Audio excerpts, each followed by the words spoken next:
tema de modificaciones con y post-translacionales. ¿Sí?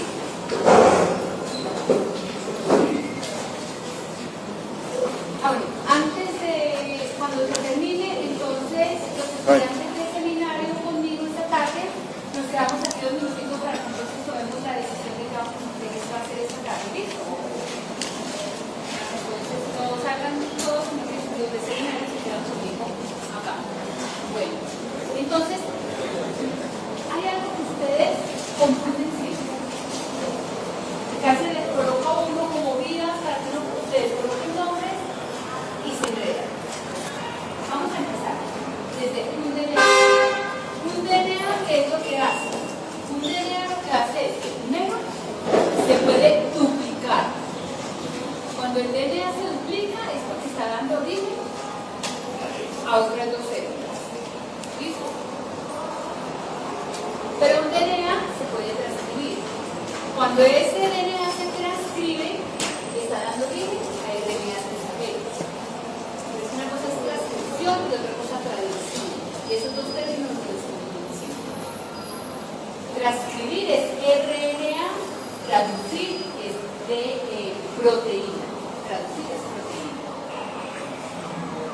¿Qué otros 2 términos son los que confunden en el camino? Cuando se hacen los transcritos, pueden haber modificaciones con o post-transcriptoma. Quiere decir que hay modificaciones en los RNAs. ¿Sí? Cuando yo hablo de transcriptos, estoy hablando siempre de RNAs. Y esos RNAs también pueden sufrir modificaciones. Y cuando hablo de modificaciones con y post-translacionales, ya me estoy refiriendo a proteínas de translación. Cuando hablo yo de las modificaciones co-translacionales, hablo de proteínas co-translacionales cuando la proteína se está sintetizando, todavía está el ribosoma, todavía está la maquinita funcionando, cuando ellas ya se pueden estar modificando. Y modificaciones post-translacionales es cuando ya la proteína está en su estructura, en su configuración, pero que a veces tiene una modificación diferente para que ella sea funcional. ¿Sí? Entonces, ¿cómo? Quiere decir que en ese momento todavía está en el ribosoma, con el ribosoma sintetizándose. Y miren entonces acá con lo del dogma central. Ya lo vimos en la primera o segunda diapositiva de las 8 de la mañana y miremoslo acá. ¿Cómo entonces? Esto es el genoma humano. En el genoma humano podemos estar hablando de 20 a 25.000 genes. Pero cuando hablamos de transcritos de RNA, pasamos a 100.000 transcritos aproximadamente, los que se han reportado hasta ahora. Y si hablamos de proteínas, miren que pasamos de 100.000 transcritos a más de 1 millón de proteínas. Entonces, la relación nunca es un número.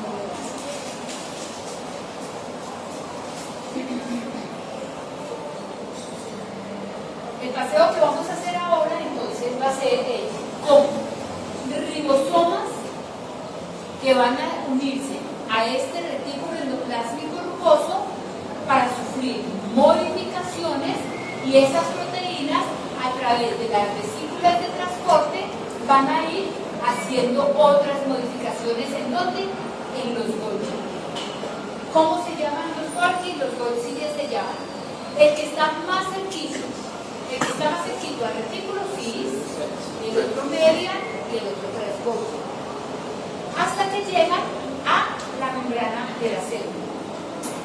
La concentración y la característica de los lípidos, o sea, la clase de lípidos que hay en estos diferentes tipos de membrana varían. Mientras más se va acercando a la membrana, estos lípidos van a ser más parecidos a la membrana, porque como esas vesículas de fusión se van a fusionar con la membrana, no pueden diferir demasiado, sino que van a ser muy similares. ¿Listo? Pero cambian un poco en esa composición de lípidos. Esta es una fotografía de microscopio electrónico, donde entonces aquí tenemos el retículo endoplasmático rugoso, que ya como dijimos, se debe precisamente a que los ribosomas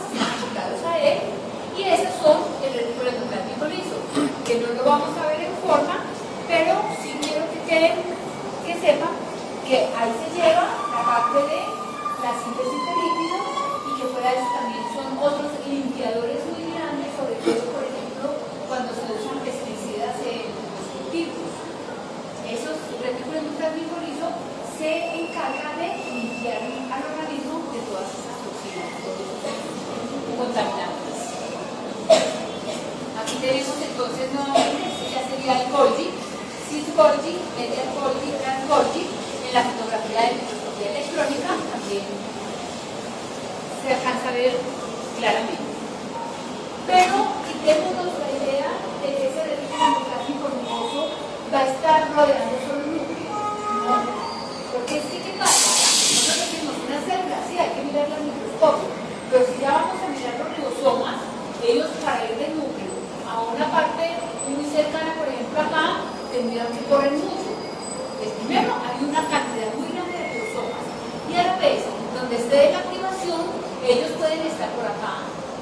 Esto es la célula, el núcleo de la célula, y este es el citoplasma de la célula, marcados con anticuerpos monoclonales específicos de retículo endoplasmático rugoso, y miren entonces cómo se ve marcado por toda la célula y redes, que está mucho más recogida alrededor del núcleo, sí, pero miren que el retículo endoplasmático se va con muchas partes, ¿sí? Miren acá, esta es otra tinción muy bonita de retículo endoplasmático rugoso, o esta, dependiendo de la forma de la célula, ¿verdad? Sí, este es un núcleo y este es todo el retículo endoplasmático.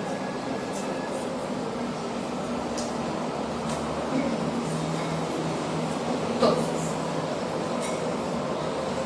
aquí también a veces me caen más en las preguntas que les hago, porque no me ponen cuidado hasta el momento.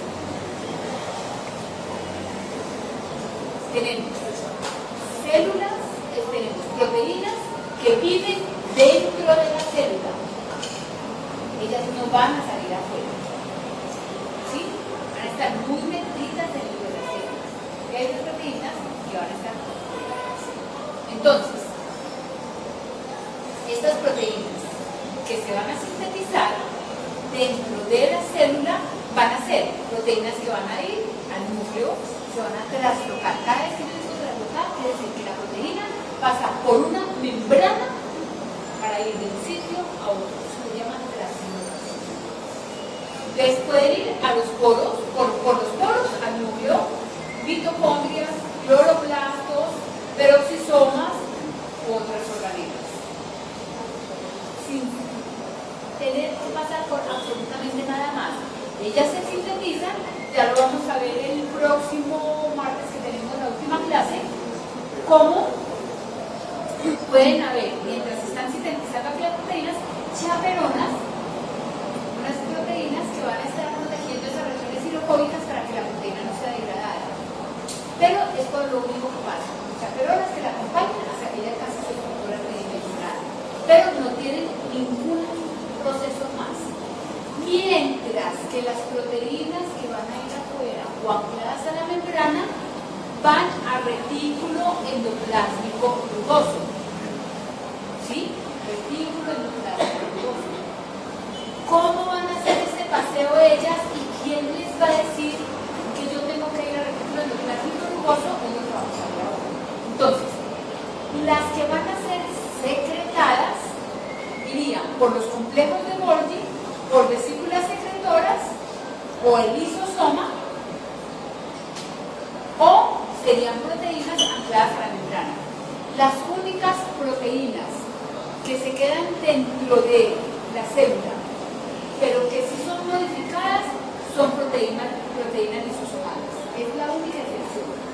Las proteínas que van a ir al lisosoma, que son proteínas lisosomales, ¿qué hace el lisosoma? Degrada, es uno de los basureros de la célula. Entonces, esas proteínas específicas que van a degradar las otras, si pasan por retículo endoplasmático rugoso porque necesitan ser incorporadas. ¿Quedó claro? Son las únicas.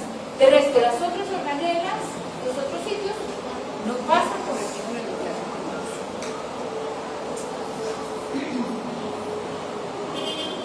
Entonces, polipéptidos nuevos sintetizados en la membrana y asociados a retículo endoplasmático rugoso. ¿Qué es lo que ocurre en ese retículo endoplasmático rugoso? Primero, miren, formación de enlaces disulfidos. ¿Sí? ¿Quién es la responsable de que se den los enlaces dentro del retículo endoplasmático rugoso? La proteína disulfuro isomerasa, que se abrevia como PDI.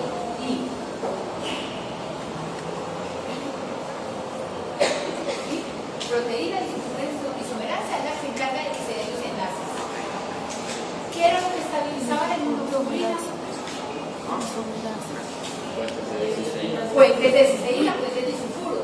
Entonces, ¿dónde se va a sintetizar la inmunoglobulina? En el retículo endoplasmático rugoso. Porque tiene que ir a que los puentes y ya está. Salga el centrámero conformado por el retículo endoplasmático rugoso. ¿Listo? Se hace plegamiento adecuado de las proteínas. ¿Por qué? Porque es que dentro del retículo hay chaperonas. ¿Sí? La reticulina, la carboxilexina, la proteína amidora, etcétera, etcétera, varias. Se hace adición y procesamiento de carbohidratos, o sea, que es donde se glicosilan. Se hacen cortes proteínicos específicos, o sea, si la proteína tiene que aceptar unos requisitos, es ahí donde van a hacer esos cortes. Y se forma el complejo multimérico, como en el caso de la inmunoglobulina. Porque miren que la inmunoglobulina que estaría haciendo un ribosoma está sintetizando las cadenas lineares, otro ribosoma, otro mensajero de cadenas lineanas está sintetizando las cadenas lineanas y otro mensajero que codifica para las cadenas pesadas estaría formando las cadenas pesadas. Esas, tanto livianas como pesadas, van a ir al retículo endoplásmico, se van a meter y cuando ya estén allá con las glicosilaciones, porque acuérdense que hablamos de las inmunoglobulinas como glicoproteínas, se van a glicosilar y además a formarse los puentes de sulfuro. ¿Sí? Les quedaría cadena liviana pesada, pesada liviana. Esa es la formación del complejo.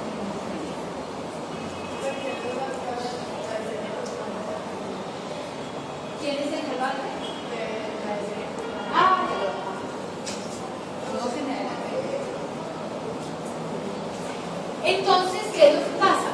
Que si la proteína dentro del retículo endoplásmico rugoso es correctamente plegada y armada, se va a ir a dar un paseo al complejo de Golgi y después ya va a ir a los sitios necesarios, o secretada o anclada a la membrana.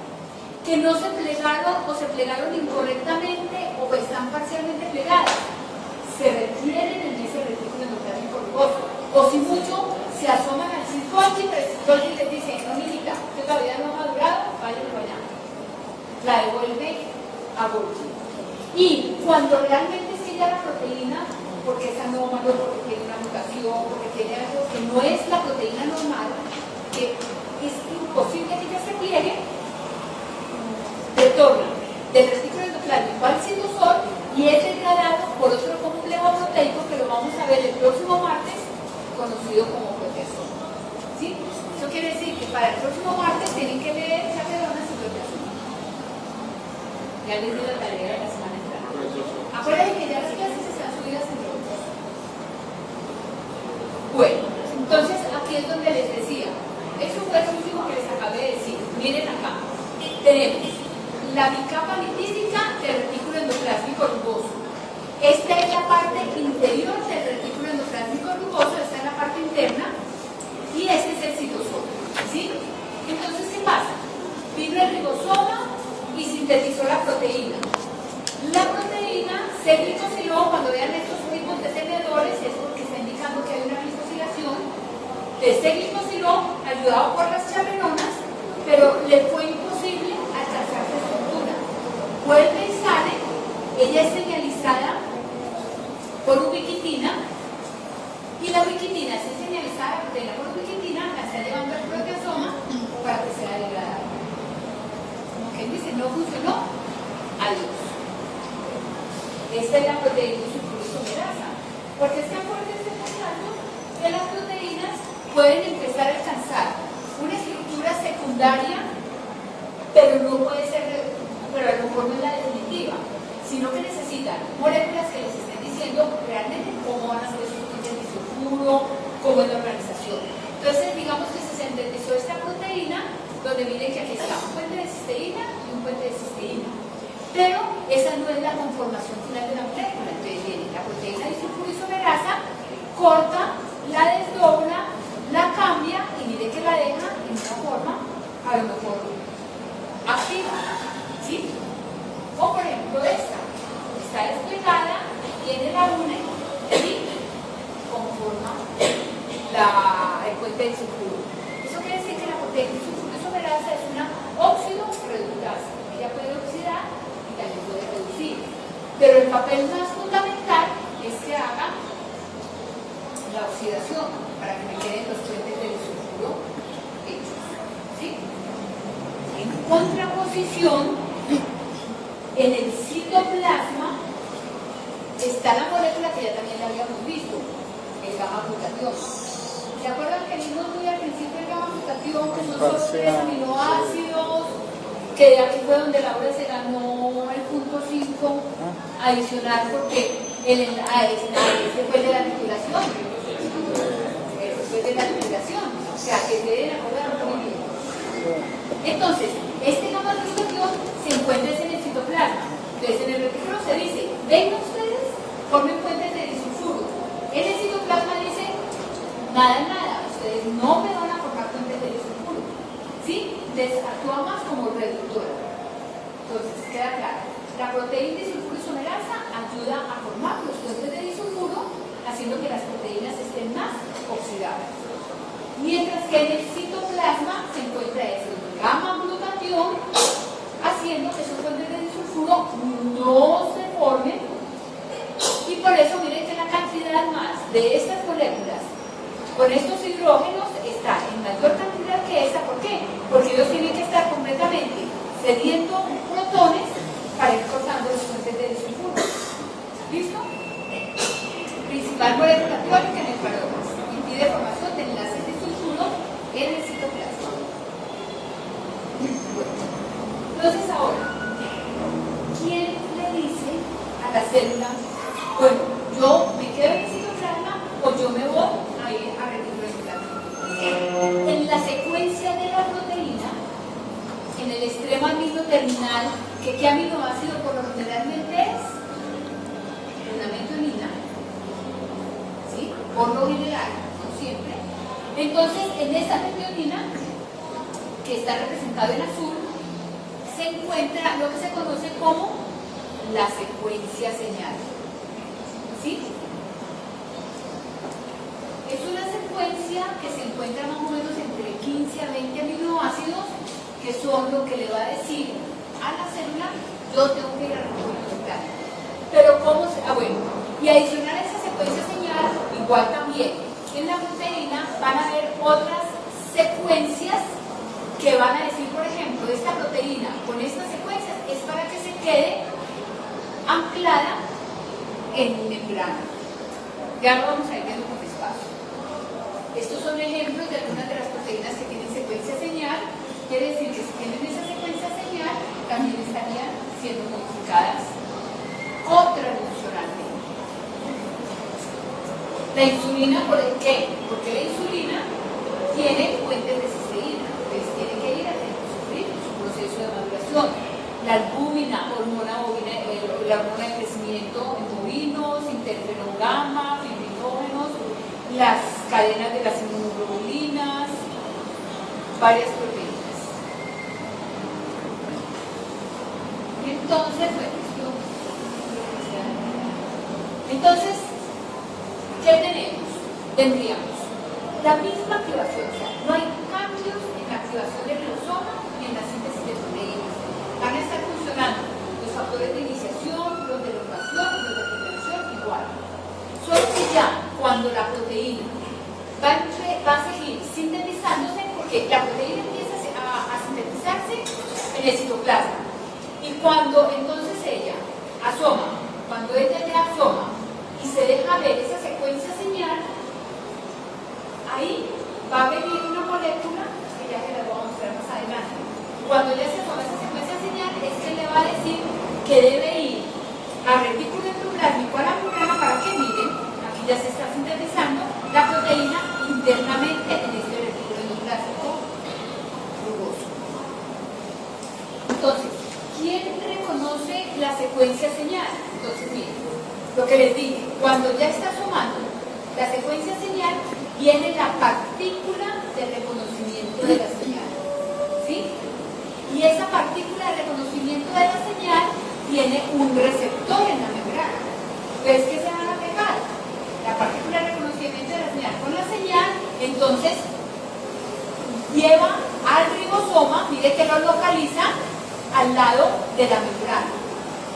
Cuando ya se da esa señal, bueno, en el momento, justo en ese momento, donde la partícula está unida a esa secuencia señal, se para por segundos la síntesis de proteínas. Ahí la maquinaria para, ya no está sintetizando más por ese momento. ¿Listo? La lleva, la localiza en la partícula de reconocimiento de la señal. Y en ese momento, cuando ya se da la señal entre la partícula de reconocimiento de la señal y el receptor, entonces se forma lo que se conoce como el traslocón. El traslocón son las proteínas que van a formarme en el poro para que ya entonces la proteína primero se localice en su sitio y después continúe con la síntesis de proteínas. ¿Claro? Hasta ahí vamos. Miren qué bonito la formación del traslocón. Cómo se abre realmente un canal para que ya la proteína pueda entrar. ¿Sí? Mírenlo acá. Aquí se estaría formando el traslocón y ya la proteína estaría entrando ahí. Entonces, por eso, como se forma el traslocón, por eso se llama, cuando cada vez que la proteína realiza una membrana, se llama traslocación. Porque traslación sería que la proteína se traslade de un sitio para el otro, que no va para un lado para el otro, pero no se trasloca. Entonces, miren que acá tendríamos, viene el extremo amino, se localiza en el traslocón y la proteína ya empieza a ser sintetizada. Y miren que ya, ¿qué hay aquí? Una peptidasa que reconoce una secuencia y me corta la secuencia señal. Y entonces ya libero la proteína, esa proteína quedó en el lumen. ¿Qué le estaría pasando entonces a esa proteína y en ese lumen? Los puentes de disulfuro, si tienen glicosilaciones, glicosilaciones. Y después de que tenga esas modificaciones, ¿qué se formaría? Una vesícula aquí, una vesícula de transporte, y esa vesícula, ¿a dónde iría? A los Golgis. ¿Pero va a todos los Golgis? No necesariamente. Si ella no tiene que tener una modificación en sí Golgi, pero si no en media, pues la vesícula va a media. No hay que quedar todo el paseo completo. ¿Sí? Va a donde se necesita la maquinaria para que haya la modificación. ¿Quedó claro? Entonces, lo que les decía, bueno, que yo me fui cortita porque yo les dije que 13 a 25. De 13 a 36, residuos hidrofóbicos. ¿Por qué tienen que ser hidrofóbicos? Pueden estar en la membrana. Para poder puedan estar en la membrana. Porque hidrofílicos lo rechazan. Tienen que ser hidrofóbicos para poder que puedan unirse y atravesar la membrana.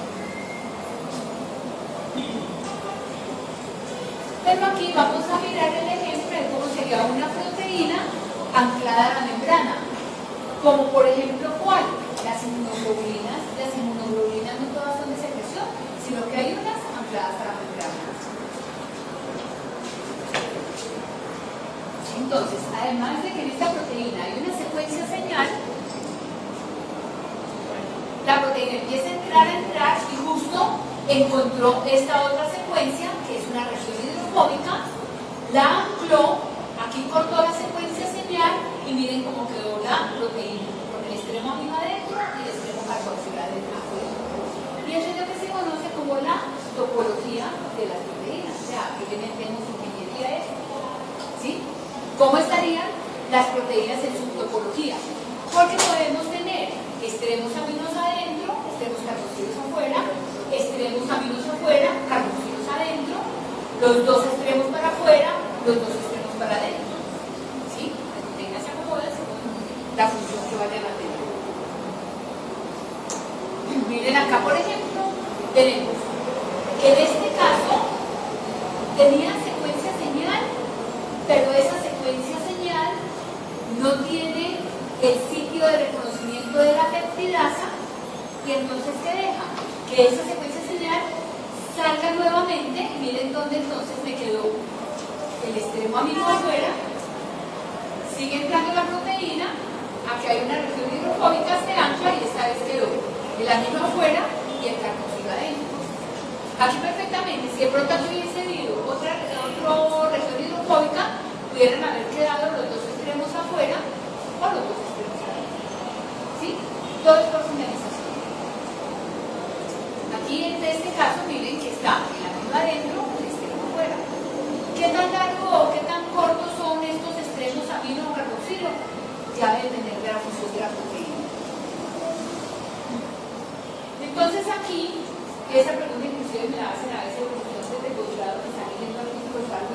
Pero es que yo no entiendo por qué me están diciendo que una proteína tipo 1 o una proteína tipo 2 o eso, como a qué se está refiriendo. Se está refiriendo exactamente a la tipología de las proteínas. ¿Sí? Cuando me dicen que tipo 1, proteínas tipo 1 es la normal, la que vimos al principio, donde el extremo amino va a quedar adentro, hay una actividad proteasa, corta la secuencia señal y la proteína me quedaría el extremo amino adentro y el extremo carboxilo adentro. Estas son las proteínas tipo 1. Cuando vean inmunología, que van a ver una cantidad de moléculas de receptores de membranas todo. Hay unos que tienen minerales afuera, carboxilo afuera, etc. Y de ahí es cuando se refiere más a qué tipo de moléculas son. Las de tipo 2, entonces va a ser el sentido contrario, donde como les mostré con el dibujito, el extremo amino queda afuera, el extremo carboxilo queda adentro. Y las del tipo 3 es como las del tipo 1, solo que no tienen la peptidasa, o sea, nunca se les va a cortar la secuencia señal. Porque es que entonces eso es otra cosa. Si yo estoy secuenciando proteínas que tengan secuencia señal, pero justo esa secuencia señal fue partida por la proteasa, no necesariamente el primer aminoácido que yo voy a ver cuando secuencia esa proteína es la metionina, porque la metionina quedó, la cortaron. Después empezar la secuencia por otro aminoácido distinto. ¿Sí? ¿Les quedó claro? Tipo 1, tipo 2, tipo 3. Y miren aquí ya las proteínas que están muy ancladas a la membrana. Miren estas. ¿Qué pasa? Que tienen puras regiones hidrofóbicas. Pero es que entonces, ¿cómo hace protes? Porque es que entonces, ¿cómo se mete y cómo sale? Recuérdense que los líquidos pueden irse moviendo de un lado para el otro. ¿Sí? Son membranas que no son rígidas, se van moviendo. Entonces, de esa manera se van localizando ya las proteínas en esta conformación. O puede haber inclusive proteínas que sean solo, que estén ancladas en un solo lado de la membrana, ya sea externo o interno. Ya posteriormente a eso, pues empiezan a hacer los estudios de cómo estarían esos sitios de anclaje en las proteínas. Por ejemplo, acá inclusive tienen glicosilaciones, esto me indica que están muy glicosiladas, y cómo estaría ella atravesando la membrana. Aquí entonces vamos a hablar de dos tipos de glicosilaciones: las N-glicosilaciones y las O-glicosilaciones. Las N-glicosilaciones se hacen en el aminoácido asparagina por el extremo NH. Y por eso se llaman N, que se ocurren en el grupo amino, NH2. Y las O-glicosilaciones ocurren en serina, treonina y alguna vez tirosina en los grupos OH que tienen estos aminoácidos. Por eso se llaman O-glicosilaciones. ¿Sí? Las N-glicosilaciones, ¿qué preguntas? Y tirosina, que tiene el anillo aromático y un OH en la colina. Y las O-glicosilaciones ocurren, entonces, las N-glicosilaciones ocurren a nivel del vesículo endoplasmico rugoso, porque es donde está toda la maquinaria, todas las enzimas que me van a colocar los azúcares que se necesitan ahí. Y ojo, las O-glicosilaciones, aunque puede que el esqueleto inicial se coloque en el vesículo endoplasmico rugoso, realmente los azúcares de las O-glicosilaciones ocurren en Trans-Golgi. ¿Listo? Y aquí solamente en el nuestro son estructuras de no tienen ningún objeto como mirar eso, que ya es un carbohidrato, pero los diferentes tipos de azúcares que pueden haber. Por ejemplo, el ácido ciálico se encuentra mucho en paredes de hongos y son muy inmunogénicas. ¿Sí? Se encuentran mucho en hongos. Y ya, en acetilgalactosamina, en acetilglucosamina, galactosa, manosa, lactosa, sucrosa, etc. Miren esos motivos, esos son los motivos de las diferentes extensiones que tienen dependiendo de la modificación de cada organismo. Mirenlo acá, por ejemplo. Estas serían N-glicosilaciones, porque miren que esa es paraquina. Estas serían O-glicosilaciones, porque serían serina treonina. ¿Sí?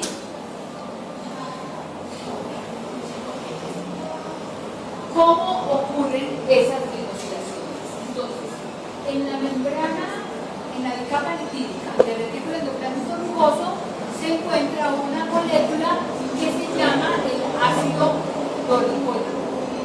¿Sí?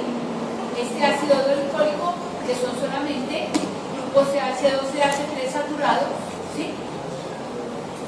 Y entonces ese dolicol que se encuentra justo atravesando la membrana del retículo endoplasmático rugoso, este que va a permitir que se dé el flipping de esos carbohidratos. Ustedes ya vieron que es el flipping de las membranas. Entonces, ese lo que permite es, a nivel de citoplasma, se estarían uniendo como los esqueletos iniciales de los azúcares. Y cuando ya hay más o menos una cadena grandecita, se hace el flipping hacia adentro y ya queda esto interno. Esto estaría en la parte de afuera del citosol, hace el flipping y ya me quedaría este esqueleto hacia la parte interna. Pero esa no es la parte final. Entonces, ¿cuáles son las modificaciones que hay precisamente en el retículo endoplasmático rugoso? Entonces, empezamos desde acá. Empezamos desde acá. Entonces, aquí tenemos el ácido dolicólico fosforilado. ¿Sí? Entonces, ese ácido dolicólico fosforilado, ¿qué empieza a hacer? Empieza a unir N-acetilglucosamina. Esa es la raíz, ese es el esqueleto de las glicosilaciones. Entonces, empieza a unir N-acetilglucosamina. Después a esas dos N-acetilglucosamina se le unen ¿quiénes? Manosas. Y ahí queda un esqueleto inicial. Ahí es cuando se hace el flipping y entra al lumen del retículo endoplasmático rugoso. Y de ahí, miren, que van entrando más azúcares. Van entrando más azúcares, en este caso entraron aquí manosas, aquí glucosas, y miren que me queda un esqueleto inicial. Pero ese esqueleto inicial no quiere decir que sea lunar, porque van a los Golgis a tener algunas otras modificaciones. Y aquí entonces, ¿qué pasaría? Estaría muy cerca la proteína que está siendo traslocada, aquí está la asparagina y el azúcar se pega a la asparagina. Mírenlo acá, aquí estaría como la ampliación, aquí estarían ya los azúcares, aquí está entrando la proteína, está la asparagina y entonces ¿qué viene? Una oligosacarina transferasa, una enzima, oligosacarina transferasa, que le va a pegar el azúcar a la proteína. O sea que, ¿y esta qué tipo de modificaciones? Co-translacional, porque miren que todavía se está haciendo la síntesis de proteínas cuando ya pegó el azúcar. No es post-translacional, sino co-translacional. ¿Listo? Ese es el tema. Bueno. Miremos acá. Otro. El ácido dolicol, la enzima, la oligosacarina transferasa, transfiere los azúcares a la asparagina para que ya esta proteína tenga su modificación. ¿Sí? Y entonces, ¿qué va a pasar? Ya en el retículo endoplasmático rugoso hay varias enzimas como glucosidasas, manosidasas, que miren que ya van cortando pedazos de azúcares hasta que ya dice, bueno, ya, este motivo, vamos, llevémoslo para el Golgi para que el Golgi tenga otras modificaciones. ¿Sí? Y miren Golgi, entonces, por ejemplo, en Golgi hay más manosidasas. ¿Qué pasó ahí? Se le sumaron una cantidad de manosidasas nuevas. Ahora, en cis-Golgi, ¿qué es lo que pasa? Entonces, cuando llegan a Golgi, también, entonces hay transportadores, ¿sí? El transporte y el transporte, ¿sí? Ustedes también lo deben de haber visto en membranas. Donde entonces lo que me están dejando es que entren azúcares, salgan azúcares y como producto final, entonces se den las diferentes modificaciones que tenga que sufrir la proteína.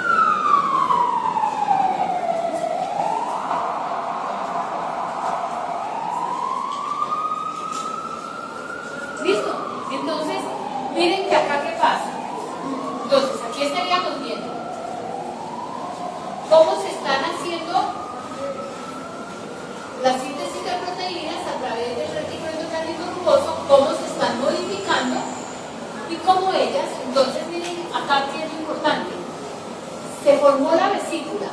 Esa vesícula, ¿qué hace?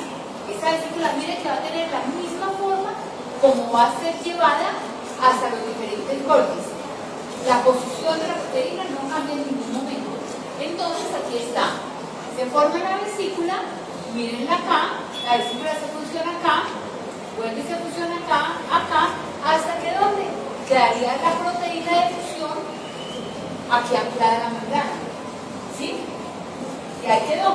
Así saldría, por ejemplo, la inmunoglobulina anclada a la membrana. Solo que saldría en el extremo carboxilo de las dos cadenas pesadas serían las que estarían ancladas a la membrana. Y las otras dos livianas están expuestas, ¿para qué? Si viene un antígeno o alguna molécula que ella tenga que unirla para activar el sistema inmune. ¿Listo? Entonces, esa es la manera como saldrían esas proteínas de anclaje a la membrana. Entonces, aquí estaría el citosol. Miren acá. Citosol, ¿qué pasa? No hay formación de puente de sulfuro. ¿Por qué? Por la gamma glutatión. Pero miren aquí adentro, miren todo esto. ¿Por quién? Por la proteína de disulfuro isomerasa, que es la que se está encargando de que hayan los puentes de disulfuro y los diferentes azúcares. Ahora, ¿qué fue lo que dijimos de las proteínas lisosomales? Que eran las únicas que tenían que ir al retículo endoplasmático rugoso para ir al lisosoma a hacer su función. Entonces, ¿cuál es la señal de la célula que le va a decir a las proteínas lisosomales usted sí vaya por esta vía? Entonces, primero pues está una secuencia de señal que la va a ubicar en el retículo endoplasmático rugoso, ¿correcto? No hay ningún problema. Pero, cuando ya esa proteína que está en el retículo endoplasmático rugoso pasa al cis-Golgi, esta modificación que tuvo aquí de azúcares, esa modificación se fosforila, ¿sí? Es una fosforilación en las manosas y ese retículo endoplásico tiene un receptor para ese fosfato, ¿sí? Que es el receptor de la manosa 6-fosfato, ¿sí? Entonces, ¿qué hace? Se forma ya la unión entre ese grupo fosfato y este receptor, y lo que va a señalar, para decirle adicional a esa fosforilación que vaya al lisosoma es esta composición de esta cámara externa que se llaman clatrinas. Entonces, la clatrina envuelve la vesícula, ahí de por sí le está diciendo que vaya al lisosoma, ya la lleva, ya, como ya va en el orden, ya va por el camino correcto, se elimina esa cubierta, ya se separa el grupo fosfato del receptor y de la proteína, y esa proteína entra al lisosoma. ¿Listo? También puede haber proteínas afuera que necesitan entrar al lisosoma. Entonces, igualmente, se da la fosforilación en la membrana de la célula, hay receptores de manosa 6-fosfato, entonces se une al receptor, se forma la clatrina, señala, se desestabiliza y llega al lisosoma. Pero las que llegan desde el tras del Golgi son enzimas, son solo para actuar como enzimas en el lisosoma. No, hay una partecita, por ejemplo, si esta proteína se está señalando para el lisosoma, coge ese camino, pero puede haber otras proteínas que van a ser secretadas. Por eso, pero si se marca para el lisosoma va a ser como enzima. Sí, pero si son señalizadas por eso. Pero como aquí no está viendo clatrina, le está diciendo esta proteína no es lisosomar, entonces no va por esa vía. Lo que la señala es esta unión del grupo fosfato con el receptor de manosa y con la clatrina. Entonces fíjense que en una misma vesícula cis-Golgi puede haber muchas señales al mismo tiempo. Unas para que sean lisosomales, otras para que sean de secreción. Inclusive aquí podría haber una anclada a la membrana que va a salir anclada a la membrana al final. ¿Sí? Entonces no pensamos que es un solo proceso que cada golpe va a hacer esto. No, puede estar haciendo varias cosas al mismo tiempo.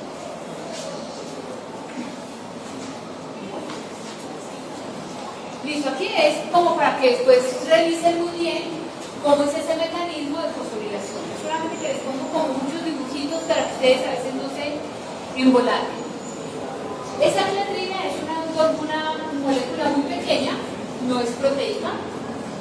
Y miren cómo entonces se anclan, son estos tres anillitos que se van anclando hasta que forman lo que se conoce como la clatrina. ¿Sí? Ahora, ¿qué es lo que pasa? Algo que tenemos que tener en cuenta es, digamos que estamos hablando de retículo endocránico rugoso. Viene el retículo endocránico rugoso y formó la vesícula donde la proteína va interna aquí, para fusión. Y esa vesícula se va a fusionar con la vesícula de cis-Golgi, ¿verdad? Pero no es que sea una fusión contacto, vesícula, sino que miren las otras proteínas que se encuentran entre una y otra para que se dé esa fusión. ¿Sí? Que eso pues no es del cuento tampoco verlo acá porque no puede profundizar tanto, pero que ustedes no crean que a veces los procesos son tan fáciles, sino que se necesitan, miren todos estos. Esta sería la clatrina. Para que la clatrina se una, miren todas las moléculas adaptadoras que tienen que llegar. ¿Sí? Muchas. Y miren cómo sería ya la fotografía de microscopio electrónico. Este es el modelo y esta sería la fotografía de microscopio electrónico del complejo de clatrina. Y no puede sacar la biología. Entonces miren qué bonito. Como lo molecular es muy similar a lo natural, como sería una colmena de unas abejas. Esto entonces aquí, miren cómo se estarían formando las clatrinas alrededor de estas vesículas hasta rodearlas y señalarlas. Aquí entonces este es un resumencito de qué diferentes enzimas están en cada uno de los sitios, ya sea adicionando o quitando azúcares. ¿Sí? Esa es una tablita de resumen. Este se lo traigo como ejemplo, no les traje de hemoglobina, pero les traje este, que es un antígeno muy importante, es el antígeno HA, es un trímero. Entonces, ¿cómo se estaría anclando? Entonces, ¿qué estaría pasando, digamos, en esta membrana de retículo endocárnico? En este sentido, tendrían que haber otros dos ribosomas sintetizando la cadena, ¿sí? Para que en un momento dado, terminada de sintetizar cada una de las tres cadenas, ellas forman el complejo. Miren que ese complejo está anclado a la membrana y cómo entonces ya aquí se formaría la vesícula y ya quedaría anclado a la membrana. ¿Sí? ¿Qué otros factores vemos aquí en esta parte? Vemos la proteína isomerasa ayudando a que se den los puentes de cisteína, que miren que se dan muchos, porque eso da mucha estabilidad a las proteínas. Tenemos DIP, que es una chaperona, que también le está dando mucha estabilidad para que la proteína alcance su estructura y esas regiones hidrofóbicas no sean degradadas. Les mencionaba también otras chaperonas que estaban aquí. Calreticulina, que está a nivel de citoplasma, del lumen del retículo endocárnico, y calnexina, que está a nivel de la membrana del retículo endocárnico rugoso. Todas estas son chaperonas que están ayudando a que la molécula alcance su conformación para que se forme ya. Proteína unidora. Estas lo que son es chaperonas que se van a unir a esas regiones hidrofóbicas de las proteínas para que ellas no se puedan unir anormalmente, sino que ya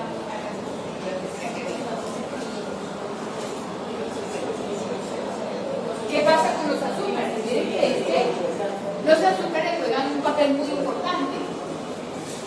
Donde ustedes muy bien saben quién es un donante universal o quién no de los grupos sanguíneos. Ustedes miren, por ejemplo, las diferencias que hay ya en los grupos sanguíneos dependiendo de los azúcares. Miren, por ejemplo, acá con el grupo O, donde, miren que este esqueleto que es igual en todos. ¿Sí? Aquí tenemos este, pero miren que aquí tenemos una N-acetilglucosamina adicional. Y ya con este azúcar ya es el antígeno A.